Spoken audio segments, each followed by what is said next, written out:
اب یہ جان لیتے ہیں کہ یہ رسول اور نبی کب سے ہیں. یہ جو بات میں کر رہا ہوں کب سے ہیں، یہ بات آپ کو آخر میں سمجھ آئے گی کہ یہ اس ٹاپک کے اندر اس سوال کو میں نے کیوں اٹھایا ہے کہ رسول اور نبی میرے نبی کب سے ہیں. میں آپ کو اس کا جواب حضور کی زبان سے دیتا ہوں.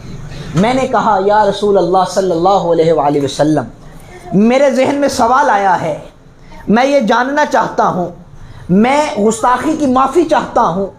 یا رسول اللہ صلی اللہ علیہ وآلہ وسلم، فدا کا ابی و امی، یا رسول اللہ صلی اللہ علیہ وآلہ وسلم مجھے بتائیے کہ آپ نبی کب سے ہیں؟ آپ جب دنیا میں آئے 40 سال بعد جب نبوت کا اعلان کیا، کیا آپ نبی اس وقت ہوئے یا آپ نبی اس وقت ہوئے جب اس دنیا میں بظاہر آپ کا ظہور ہوا، یا آپ نبی اس وقت ہوئے جب آدم پیدا ہو گئے، یا آپ نبی اس وقت ہوئے جب آدم پیدا نہ ہوئے تھے، یا آپ نبی اس وقت ہوئے جب کائنات بنی نہ تھی؟ یا رسول اللہ صلی اللہ علیہ وآلہ وسلم، میرا اذہان، میرا ذہن، میرا قلوب تفکر میں، تجسس میں مبتلا ہو گیا ہے، تذبذب کا شکار ہو گیا ہے. یا رسول اللہ، میں محبت آپ سے فانی کرتا ہوں، لاسانی کرتا ہوں. ایک یہ سوال ہے، مجھے یہ بتا دیجئے. مجھے آقا علیہ الصلوۃ والسلام بتاتے ہیں خواب کی دنیا میں ہوں، جواب آتا ہے، اور جواب جو آتا ہے اس جواب کو امام بہقی دلال النبوہ میں اس کو بیان فرماتے ہیں،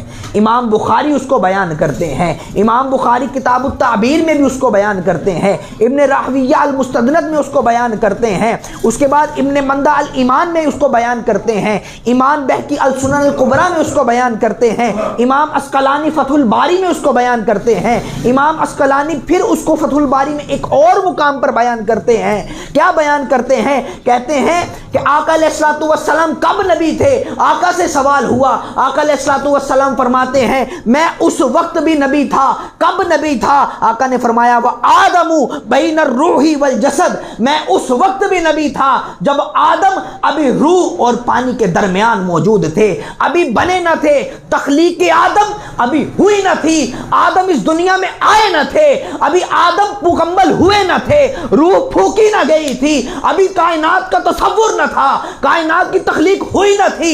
بس ایک نام موجود تھا، وہ نام جو تھا وہ رب ذوالجلال کا تھا، وہ رب کریم کا تھا، وہ لا شریک کا تھا، وہ تھا جس کا کوئی ثانی نہیں، وہ تھا جس کی کوئی اولاد نہیں، وہ تو تھا جس کا کوئی خاندان نہیں، بس وہ اکیلا تھا.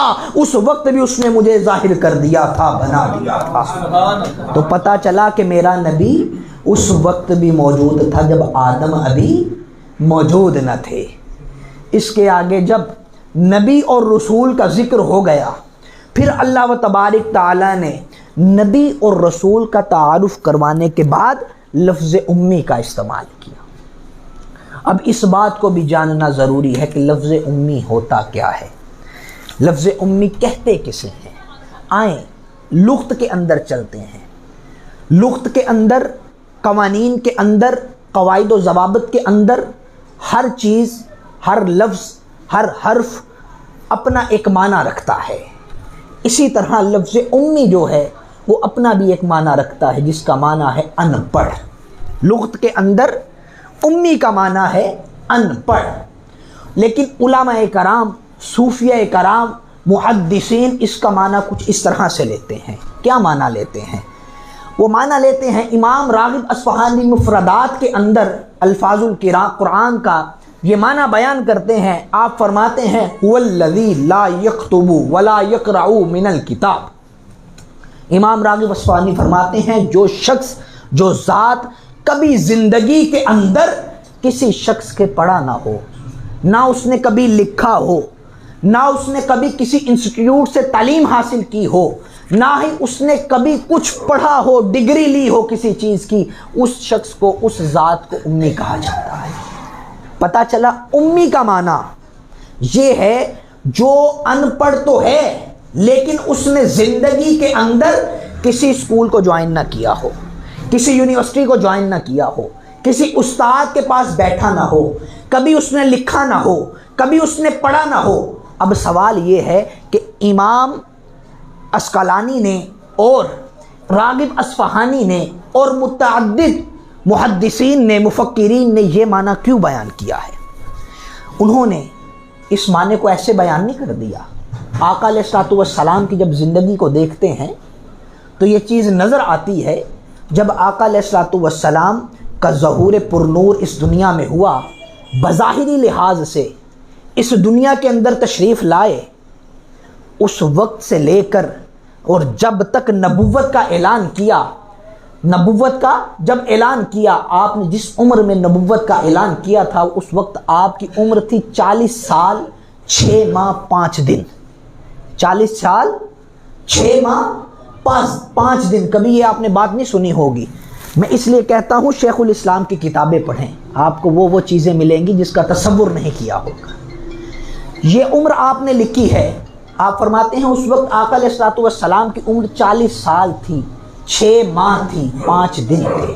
اس وقت آقا علیہ الصلوۃ والسلام نے اپنی نبوت کا اعلان کیا تھا، اور جب نبوت کا اعلان کیا، اس سے پہلے اور پیدا ہونے کے بعد آقا علیہ الصلوۃ والسلام نے زندگی میں کبھی بھی کسی ادارے کو جوائن نہیں کیا، ادارے میں داخلہ نہیں لیا، کبھی کسی استاد کے پاس نہیں گئے، کبھی کسی کے پاس شاگرد کی حیثیت سے نہیں رہے۔ آقا علیہ الصلوۃ والسلام نے کبھی لکھا نہیں، آقا علیہ الصلوۃ والسلام نے کبھی پڑھا نہیں۔ اب اس کی تفصیل میں جائیں، ٹائم ایک مخصوص ہے، اس کے اندر میں تفصیل میں نہیں جا سکتا، وہ ایک علیحدہ ٹاپک ہے۔ جب پڑھا نہیں تو اس کے بعد جب آقا علیہ الصلوۃ والسلام پر وحی آتی ہے، وحی کے اندر مختصر بتا رہا ہوں، اس حدیث کو بھی 4 سے 5 جگہ پر روایت کیا گیا ہے، جس کے اندر امام بہقی ہیں، امام بخاری ہیں، ابن رعیہ ہیں، اس کے بعد اسقلانی ہیں، ان سب نے اس حدیث کو روایت کیا ہے۔ وہ کہتے ہیں جب جبرائیل آئے، مختصر آپ کو پتہ ہے اس حدیث کا، جبرائیل نے کہا آقا علیہ الصلوۃ والسلام کو اے پڑھیں، آقا علیہ الصلوۃ والسلام نے فرمایا میں پڑھنے والا نہیں۔ اس نے پھر آقا علیہ الصلوۃ والسلام کا بازو اقدس پکڑا اور جھنجھوڑا اور پھر کہا پڑھیں، آپ نے کہا میں پڑھنے والا نہیں۔ جب تیسری بار کہا تو آقا علیہ الصلوۃ والسلام نے من و ان، جو اللہ و تبارک تعالیٰ کی طرف سے الفاظ آئے تھے، اقرأ باسم ربک الذی خلق، یہ پوری صورت آئی، آقا علیہ الصلوۃ والسلام نے من و ان وہ صورت پڑھی۔ اس سے ثابت یہ ہوتا ہے کہ آقا علیہ الصلوۃ والسلام جو کچھ بیان کر رہے ہیں وہ الفاظ ان کے اپنے نہیں ہیں، بلکہ وہ خدا کے الفاظ ہیں، وہ خدا کی طرف سے بھیجا گیا پیغام ہے۔ یہی وجہ تھی کہ کفار مکہ زندگی بھر مختلف تدبیریں کرتے رہے، مختلف ہتھ کنڈے اپناتے رہے، لیکن وہ قرآن کی مثل کوئی چیز نہ لا سکے، وہ الفاظ مصطفیٰ کی مثل کوئی چیز نہ لا سکے۔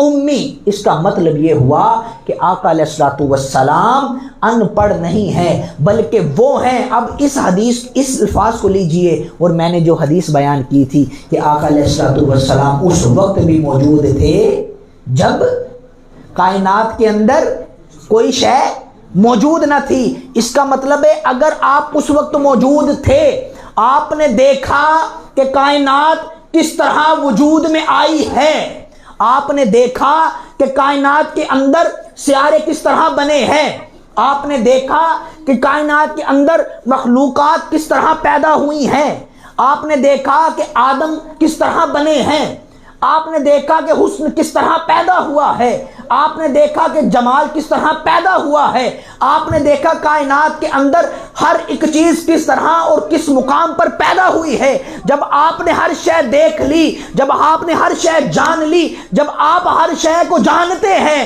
جب آپ عالم ارواح کے اندر اس کائنات کے پیدا ہونے سے پہلے ہر شے کا علم رکھتے ہیں، ہر شے کو آپ نے اپنی آنکھ سے دیکھ لیا، پھر اس شے کی ضرورت پیش نہ آئی کہ آپ دنیا میں آئیں اور آپ کسی کے استاد کے شاگرد بن جائیں، یہ ضرورت پیش نہیں آتی۔ یہ پیش ان کو آتی ہے جنہوں نے کبھی پڑھا نہ ہو، جنہوں نے کبھی مطالعہ نہ کیا ہو، جنہوں نے کبھی دیکھا نہ ہو، یہ ان کو ضرورت آتی ہے جنہوں نے کبھی اس دنیا سے پہلے کبھی کسی چیز کا مشاہدہ نہ کیا ہو۔ میرے نبی وہ ہیں جنہوں نے اس دنیا میں آنے سے پہلے ساری چیزوں کا مشاہدہ کر لیا تھا۔ آئیں، جب آقا علیہ الصلوۃ والسلام کو اللہ و تبارک تعالیٰ نے